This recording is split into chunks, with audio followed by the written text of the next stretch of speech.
나스닥 우리나라엔 코스닥이 있다면 뉴스쇼에는 뉴스닥이 있습니다. 뉴스쇼 증권시장 뉴스닥 오늘도 두 분의 패널 나오셨어요. 더불어민주당 박용진 의원님 어서 오십시오. 안녕하세요. 서울 강북구 을구 지역구 국회의원 박용진입니다. 아니 지역구 경기가 안 좋은가 봐요. 인사말을 왜 바꾸신 거예요 갑자기? 중요해요. 너 도대체 어디 사니? 뭐 이런 물어보는 사람이 많아요. 자꾸. 다시 한 번만 더 어디시라고요? 서울 강북구 을구입니다. 강북구에 이제 갑을 예. 을구 을지역구. 네. 을지역구에 박용진. 거기는 민주당이 굉장히 유리한 지역으로 삼각산동, 소문난데. 삼양동, 송중동, 송천동, 번삼동, 미아동. 오늘 홍보 톡톡히 하시네요. 전유옥 작가님 어서 오세요. 네, 안녕하세요. 남북 정상회담 잘 보셨죠? 네. 지켜봤죠. 네. 베스트 컷 하나를 꼽는다면 어느 장면?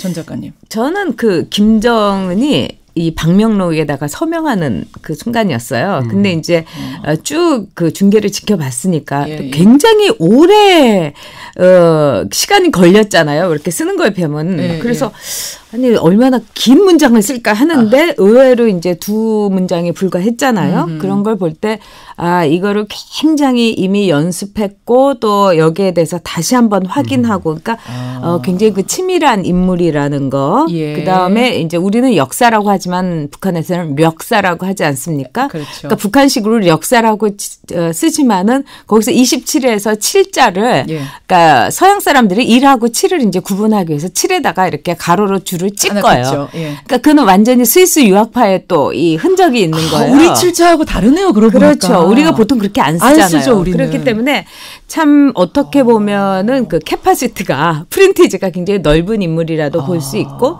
그러나 매우 치밀하고 냉철하고 그다음에 이번 회담을 정말 김정은의 어떤 정치적인 생명, 북한에서의 생명을 위해서 또는 한 가장으로서의 생명을 위해서 많이 준비했구나 이런 생각이 들었죠. 어제 조명균 통일부 장관 출연하셨어요. 똑같은 얘기 하시더라고요. 아, 그래요? 시원한데 굉장히 시원시원하면서도 꼼꼼하다.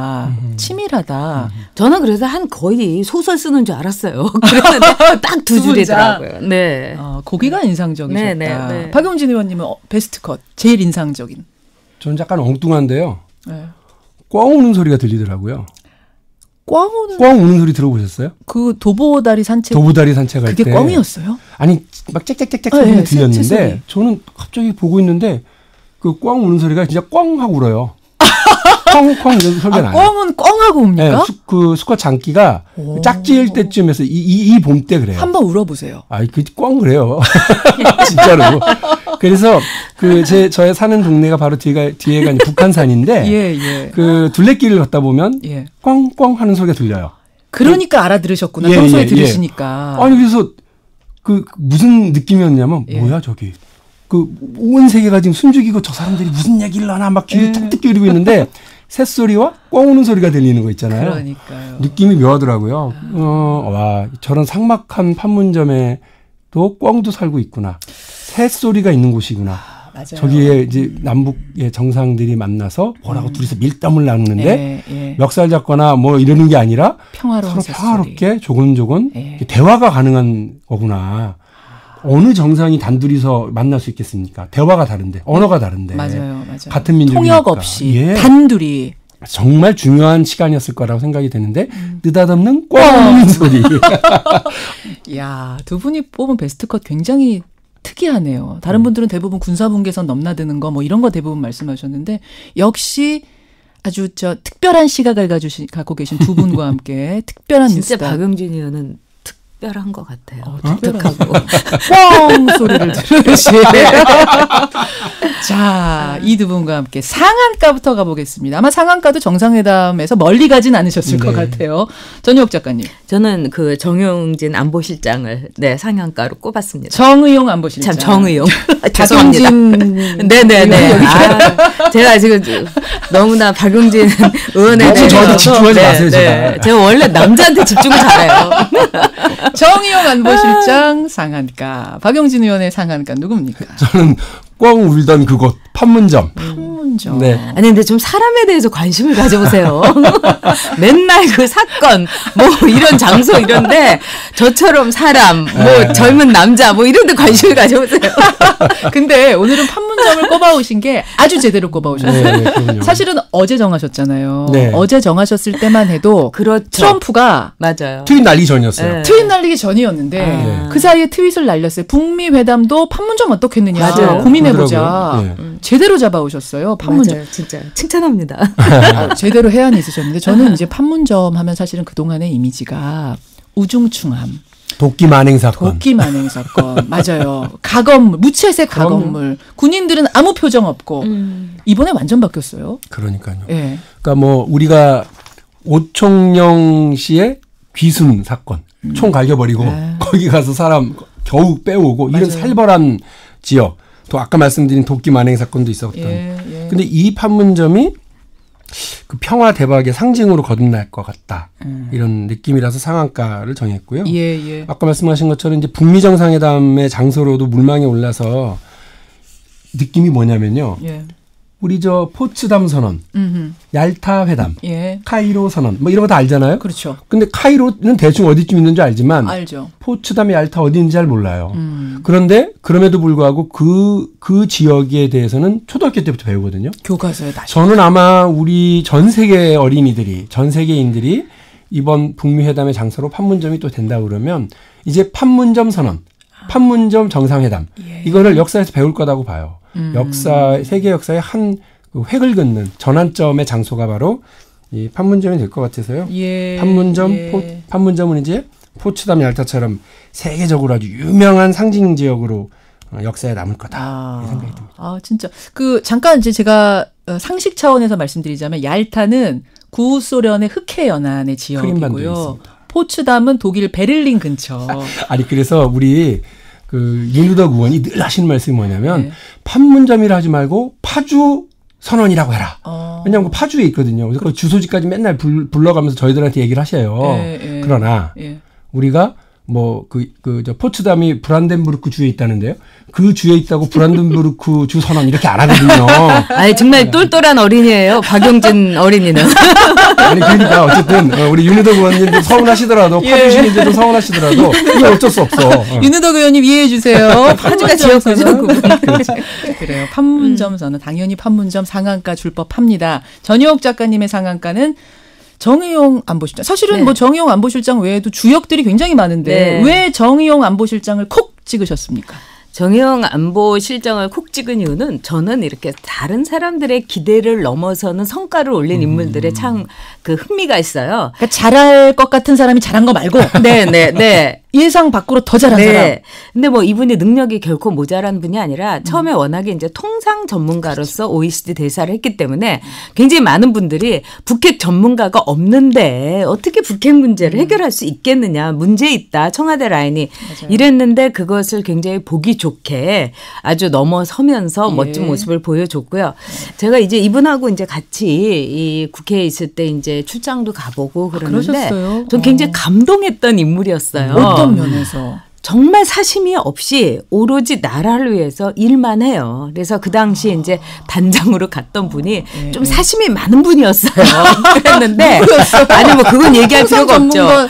그리고 이제 국회의원들이 이렇게 가게 되면은 뭐 사람들이 뭐 국회의원들이 호화 대접 받는다 하는데 그냥 일비를 주면 그거 갖고 이제 거기에 소요되는 비용을 쓰는데 그 단장님이 일비를 안 준 거예요 우리한테. 아까 그분. 그러니까 정말 돈도 없었어요. 그래서 이제 같이 커피숍을 갔는데. 거기 이제 스위스가 굉장히 비싸요. 그래서 아메리카노도 있고 라떼도 있는데 라떼가 먹고 싶었는데 너무 비싸서 제가 그냥 진짜 디테일이죠. 악마는 디테일이 있다. 그래서 제가 그냥 아메리카노 먹죠 의원님 그랬더니 정영 그 실장이 뭐라고 하냐면 제가 라떼 사드릴게요. 그러니까 제가 그럼 의원님도 라떼가 드시고 싶었던 거예요. 우리가 이제 이런 일화도 있고 그리고 이제 그 정말 그분을 그 단정을 돋보여주기 위해서 그냥 영어로 모든 대본을 다 밤새워서 쓰고 그런데 정말 우리는 일비를 끝내 못 받고 왔어요. 네. 그건 당연히 우리 몫인데도 그만큼 이제 국회 안에서도 별별 일이 다 있는데 그럼에도 불구하고 그분이 단 한마디의 불평도 안 하고 저는 불평을 했죠. 거죠. 아니 그 일비는 나눠줘야 되는 거 아니냐고. 계속 라떼에 집착하시거든요. 근데 정말 그런 모습에 저도 많이 배웠고 예, 그리고 예. 또 그러면서도 이분이 굉장히 개인적으로는 아주 재밌는 얘기를 많이 해요. 입담도 저보고. 좋으세요? 네. 그래도 카드는 전혀 갖고 왔으니까 스위스는 여자 스타킹이 굉장히 유명하니까 스타킹 몇 개는 사갖고 가요.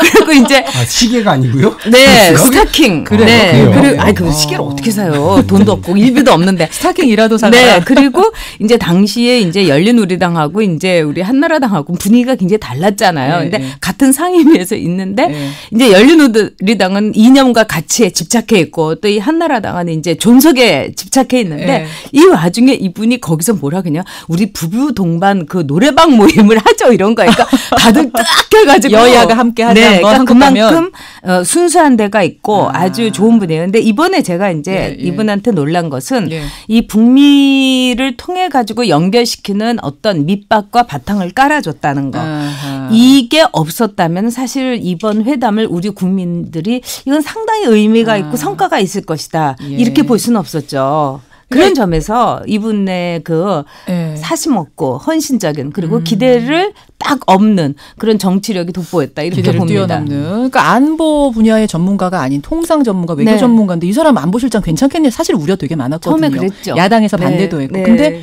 그걸 뛰어넘어서 미국을 어떻게 설득해야 되는지, 북한을 어떻게 다뤄야 하는지, 중국을 어떻게 설득해야 되는지를 아는 인물이었던 거예요. 그리고 결과적으로는. 특히 이분은 미국인들을 어떻게 미국인들에게 말을 해야 되나 특히 서양인들에게 어떤 식으로 접근해야 된다는 걸 네. 아주 잘 알고 있는 분. 알겠습니다. 상한가 줄 법하네요, 진짜. 아, 감사합니다. 그럼 얘기가 나온 김에 아까 우리가 베스트 컷은 두 분 말씀하셨는데 인상적인 인물, 이번에 정상회담에 등장한 인물 중 조금 나온 인물부터 많이 나온 인물까지 많은데 어떤 인물이 인상적이셨어요? 베스트 인물 박용진 의원님. 저는 뭐 피해갈 수 없이 김정은 국무위원장이에요. 역시. 예. 일단 처음에 넘어온다. 쫙 경호원들이 관리대이 넘어와요. 예, 예. 근데 숨을 너무 헐떡거려요. 땀도 흘려요. 그래서 건강 상태가 안 좋구나 이런 생각도 이제 딱 보이고 그렇죠. 이 사람의 일거수일투족이 다 읽히더라고요. 예. 총 집중을 해서 보고 있었거든요. 그렇죠. 그런데 뜻밖으로 우리 대통령에게 지금 당장 넘어갔다 넘어오시오. 가시죠라고 하는 그런 여유도 그렇죠. 있고 또 그날 하루 종일 엄청 긴장됐을 텐데 그 전체적으로 아마 한국 전쟁 이후에 북의 지도자가 남쪽으로 예. 그 몇백 미터지만 내려온 게 처음이거든요. 처음이죠. 그거 심리적으로 상당히 위축되고 이랬을 텐데 이러저러한 그 다른 면모를 보여준 거예요. 예. 여유가 있었어요. 저도 예. 깜짝 놀랐어요. 그래서 84년생밖에 안 됐는데. 그래서 예전에요. 우리가 김정일 이제 국방위원장에 대해서 그렇게 막 손가락질하고 저 나쁜 놈 저 버마 아웅산 테러의 주범 이거였는데 그 사람이 남북 정상회담을 통해서 다른 면모를 보이고 그때도 놀랐죠. 대통령님 덕분에 제가 운동자에서 해방되십니다. 이렇게 얘기했을 때 그런 이야기들이 네. 이제 보이는구나. 이게 남북이 서로 멀리하고 있으면 아주 악마화되는데 서로가 이렇게 서로 만나니까 원래 그 사람이 갖고 있는 또 다른 면모도 보일 수 있는 굉장히 중요한 지점. 하여튼 만나야 돼요. 스킨십이 있어야 돼요. 아웃 오브 사이트, 아웃 오브 마인드 이 말이 정말 이게 허투루 나온 말이 아닌 것 같아요. 자꾸 만나야 돼요. 우리. 만날 필요가 있어요. 만나야 네. 됩니다. 애인 사이도 만나야 가까워지고 안 보면 멀어지는 거잖아요. 그런가요? 예. 모르셨어요? 몰랐던 것처럼. 전유옥 작가님의 베스트 인물은 정의용 안보실장. 아니요, 네. 저는 또 이번에 있어요? 굉장히 의미심장하게 또 봤던 것이 이제 김정숙 여사하고 그다음에 이설주였어요. 두 영부인. 네, 근데 부인을 보면 남편의 레벨이 나오죠. 근데 그래요.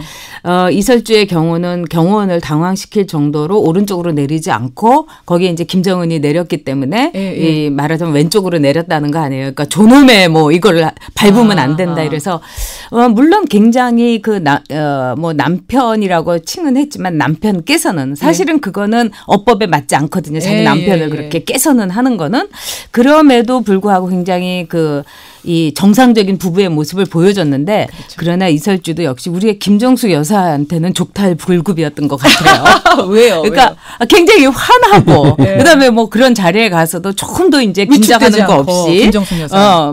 정말 우리가 방송에서 얘기할 때 그렇게 적극적인 리액션을 보여주는 그 이제 부인과 이런 관계이기 때문에 어떻게 보면 남과 북의 정말 자유의 온도차라고 할까, 그다음에 부부 관계의 평등이라고 할까 이런 거를 통해서 한번 굉장히 흥미 있게 봤어요. 맞아요. 저도 그랬어요. 네. 두 인물을 꼽아주셨고, 자 하한가 가보겠습니다. 하한가. 박용진 의원님, 하한가. 한국당 천막농성인데요. 한국당. 예. 아까 자꾸 사람 얘기하라고 그러니까 사실은 홍준표 대표인데. 예. 한국당 천막농성. 자, 전희옥 작가님, 하한가. 저는 요즘 이제 문제가 되고 있는 은수미 후보. 지금 후보. 성남시장 후보입니다. 네. 자, 그럼 한국당 천막농성은 또 이것도 정상회담하고 뗄래야 뗄 수 없는 관계인 것 같아서. 그거랑 조금 다르게 시작을 했죠. 그래요? 그런데 이제 우리 정당가에서 늘 하시는 말씀들이 뭐냐면 단식농성과 그 천막농성은 들어가긴 쉬워도 나오긴 어려운 거예요. 맞아요. 이걸 언제 어떻게 풀 거냐. 명분이 있어야 나오는데. 근데 이것도 제가 볼 때는 거의 그 마구잡이로 이제 들어갔다는 느낌이고요. 그리고 지금 저걸 왜 유지하는지도 잘 모르겠어요. 들어갈 때 뭘로 들어간 거죠? 드루킹 특검으로 들어간 거였습니까? 천막을 방송법으로 들어갔습니까? 드루킹이었나요? 그러니까 처음에 전국을 브레이크 걸 때는 방송법으로 브레이크를 걸었는데 그건 지금 어디 갔는지 모르겠고요. 드루킹으로 하고 있다가 뭐 지금은 또 뭐 그 김정은과 청와대 주사파 간에 무슨 뭐 사전 밀당 비슷한 이런 얘기 해가면서 온 군데를 돌아다니면서 그러고 계세요. 근데 어쨌든 천막은 펼쳐졌으나 어떻게 치울지 그리고 전국을 어떻게 풀지에 대한 고민은 전혀 하고 있지 않아서 홍준표 대표 얘기를 잠깐 하면 이분이 제가 이제 우리 제 지역구에 이제 그 지역구는 아닌데 저희 지역에 너무 지역구 얘기 그만하세요. 도선사라고 하는 절이 있어요. 그래서 얼마 전에 가서 이제 주지스님 인사를 드렸더니 부처님 오신 날을 앞두고 등을 다 다는데 홍준표 대표 것도 달았다고 그러더라고요. 정당 대표니까 부처님의 자비같이 넘치죠. 그래서 제가 거기서 만수무강을 빌었습니다, 솔직히. 그러니까 누구의? 홍준표 대표? 네. 그러니까 더불어민주당으로서는 홍준표 대표가 이 말하는 걸로 보면 스크루지 영감인데 실제 우리한테 해주는 걸로 보면 선물 주는 산타크루스라고 그러더라고요. 너무 도움을 줘서 욕을 먹어줘서. 민주당으로서는 지방선거의 보약 같은 존재죠. 입맛은 쓴데 몸에 좋은. 그 정도. 그러니까 우리끼리 앉아서 농담이 저분이 행여나 빨리 관두시면 어떡하냐 이런 걱정도 해요. 그런데 한국 정치사는 정말 엉망으로 가고 있는 건 맞아요. 그래서 저분이 저렇게 막 함으로써 아까 앞에 도울 선생님 전화 연결로 이렇게 여러 가지 반어적인 얘기를 또 하셨는데 저는 이렇게 홍준표 대표와 자유한국당에 가면 갈수록 더불어민주당으로서는 정치적 이익이다. 그러나 이익이다. 그것은 우리 국민 전체로는 혹은 불행이다. 우리 정치 전체로는 대단히 안 좋은 일이다. 여기서 저는 전희옥 작가의 논평 잠깐 듣고 싶은 게 뭐 이제 보수당에 계셨던 분이니까 자유한국당에서는 이게 이런 논평 위장쇼니 뭐 공범이니 이런 논평이 이런 지금 국민 분위기에서 다수가 정상회담 지지하는 분위기에서 독이 될 거라는 생각을 안 할까요? 독이라고 생각하고 득이라고 생각하고 뭐 하는 독이나 거예요. 득이나 이제 야당은 야당의 본분을 해야 되는 거는 있습니다. 그래서 야당의 그 영어 표현은 이제 오포지션 파티예요. 그러니까 반대를 하고 어떤 균형을 견제, 잡아주고 비판. 그렇긴 한데 아무리 그 야당이라고 하더라도 이런 국가적인 사안이라든가 이럴 때는 뭐 국민이 찬성한다고 여론을 따라가는 게 정치는 결코 아닙니다. 그렇지만은 합심해야 할 때가 있는 거예요. 그렇죠. 어떤 국가의 위기나 중대사라든가 그런 점에서 홍준표 대표가 정말 그 큰 정치를 했어야 되는데 그리고 큰 발언을 했어야 되는데 이 대소를 구분 못하지 않았나 이런 아쉬움이 큽니다. 칭찬할 땐 칭찬해야 되는. 이게 바른미래당 논평이거든요. 보태줘야 되죠. 왜냐하면 칭찬보다도. 지금 이제 문재인 대통령은 그 어깨에 지금 그 문재인 대통령이야말로 벼랑 끝에 선 듯한 그 외로움과 아주 그 처절함을 갖고서 이제 앞으로 나가고 있는 거잖아요. 그렇죠. 만약에 여기서 어그러지거나 이렇게 되면은 그때 모든 거는 문재인 대통령이 감당해야 되는데 그런 거를 이렇게 생각한다면 문재인 대통령에게 오히려 용기를 주고 지금은 힘을 실어줄 텐데 그렇죠. 자꾸 벼랑 끝으로 왜 미느냐. 그럴 필요는 없는 거죠. 저는 뭐 칭찬할 때 칭찬하라는 얘기보다는 야당이 좀 무서워야 되거든요. 여당으로서는. 야당이 무섭고 뭔가 이렇게 아프게 해줘야 하는데 무섭기는커녕 우습잖아요. 아니 그 홍준표 대표가 저렇게 지금 그 말을 내놓는 걸로 보면 사실 트럼프 미 대통령이 오히려 친북 주사파로 보일 정도예요. 어허. 북하고 뭐 터놓고 얘기하고 김정은 칭찬하고 남북 정상회담 찍어주고. 그럼요. 그러니까 이렇게 가서야 과연 되겠냐. 그러니까 야당 대표가 지적하는 거, 야당이 그 힘을 쏟아가지고 비판하는 거, 이런 것들이 여당한테 아프고 국민들에게 고개를 주걱거리게 만드는 일이 되어야 나라 전체가 앞으로 나가는데, 이건 제가 볼 때는 그러니까 너무 홍준표 안타까워요. 대표가 이제 박용진 의원 얘기가 굉장히 의미가 있는 게, 이런 상황에서 야당 대표가 할 수 있는 일은 대통령한테 얘기하는 거예요. 자, 지금 굉장히 나라를 위해서 목숨을 바친 뭐 연평 해전, 뭐 천안함 이런 분들에게 대통령이 전화를 걸어서 정말 이 모든 것들이 이 평화를 위해서 당신들의 헌신이었다, 이런 말씀 한마디는 걸치고 가야 되지 않느냐. 뭐 이 정도 하면은 참 많은 그 보수층도 끄덕였을 텐데 너무 나갔다 지금. 제가 보기에는 이걸 정쟁으로 해결할 일은 아니라고 보거든요. 하여튼 홍준표 대표 얘기만 나왔다면 끝이 안 나요. 대화가. 이런 걸 노리시는 거 아닌가? 노이즈 마케팅입니까 뭡니까? 갑자기.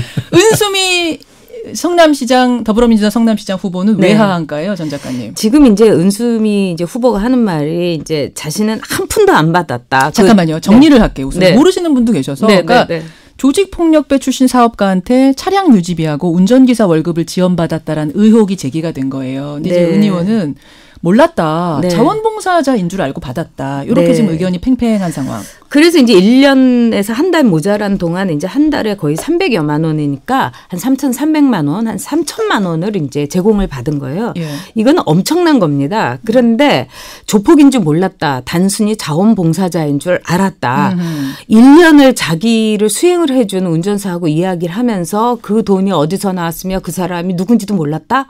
이렇게 되면은 시장으로서는 자격이 없는 거죠. 그러면 자기 그 부하 직원인 뭐 그 사람이 돈을 받았다 그래도 그거는 선이었다. 개인적인 선물이었다. 이거하고 똑같은 거죠. 지금 해명이 좀 군색하다 이 말씀. 군색한 정도가 아니라 잘못 해명을 하는 거예요. 나는 한 푼도 안 받았다. 어디서 들어본 말 아닙니까? 박근혜 전 대통령이 했던 말이에요. 그렇지만 박근혜 전 대통령은 최순실을 비롯해가지고 K미르의 재벌들로부터 돈을 받은 거 아닙니까? 그렇기 때문에 바로 이런 식으로 밖에 해명을 못하는 후보라면은 굉장히 이 경기도 지사 선거까지도 지금 불똥이 튀어 있지 않습니까? 그래서 참으로 능력이라든가 처신이라든가 또는 공직자로서의 자세라든가 그러한 자기가 국회의원도 하고 청와대에 있었는데 도저히 이해가 안 가는 인물이에요. 박용진 의원님 어떻게 된 거예요? 일단 제기된 의혹과 관련해서 그 본인이 은수미 후보가 인정한 것 같은 조폭 관계자인지는 알았든지 몰랐든지 간에 자원봉사자라고 하는 형태로라도 어쨌든 차량과 인력 지원을 있었던 건 사실인 것 같고요. 그리고 만일에 의혹이 사실이라면 알고도 받았다고 한다고 그러면 어쨌든 부적절한 일인 것은 분명합니다만, 그 은수미 의원이 지금 그 제기된 문제에 대한 해명만 하고 말았거든요. 그러니까 앞으로 보다 분명하게 해명해서 저는 제기되는 의혹은 먼저 말끔하게 정리하는 것이 가장 중요하다고 보거든요. 솔직하게 털고 찔끔찔끔 이렇게 얘기하면 오히려 그것이 본인에게 손해라고 봅니다. 알겠습니다. 잘 아실 거라고 합니다. 알겠습니다. 하여튼 두 분하고 말씀 나누다 보면 시간이 어떻게 가는지 모르겠어요. 최훈창님 외에 여러분이 분명히 정치, 시사, 뉴스를 하고 있는데 예능보다 더 유쾌합니다. 고맙습니다. 이런 문자에 힘입어서 오늘 노동절에도 두 분이 생방송으로 여기까지 달려와 주셨어요. 감사드리고요. 사실은 오늘의 노래 추천곡을 지난주부터 두 분한테 추천곡 틀어드릴게요 하고 못 틀어드렸는데 오늘도 못 틀어드리게 생겼어요. 공명만 말하는 걸로. 공명만 하세요. 공명만. 저는 Something Stupid. Something Stupid. 사랑스러운 노래예요. 사랑의 이 대화. 박용진 의원 준비하셨었어요? 아니요, 까먹었는데 지난주에 뭘 준비해가지고 왔는데. 다음 주 뉴스닥은 우리가 반드시 2분 내가지고 노래 꼭 듣죠. 저는 그냥 오늘 세계 노동절 축하드린다는 말씀으로 대신하겠습니다. 고맙습니다. 뉴스닥이었습니다.